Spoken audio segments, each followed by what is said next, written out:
Ngapka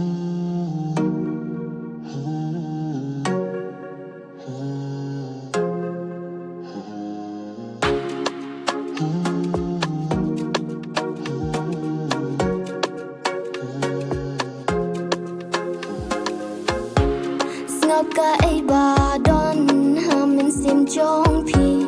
Trishi tom ya kiway wat bishni Bu ya ka thong sha day sha lor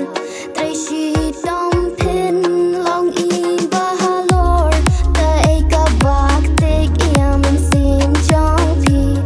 Ta ay ka bak tik ya donu jong pi Pi perkat ya ka la bazi katahi kandai kajingim jongki kila balai ngangam la tangki batrashi tom kila iway ya iway wat om ya bishar hendrengin yakin til mar kelya la isap kepang ngonten leno ya kani kajing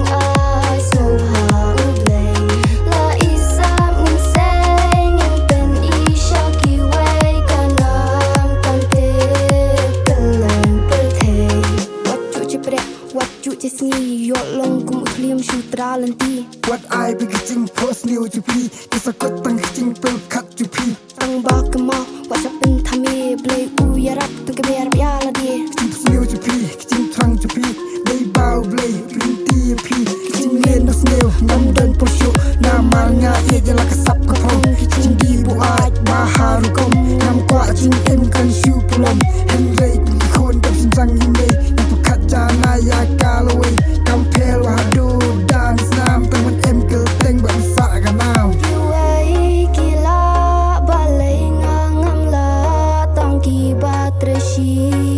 tom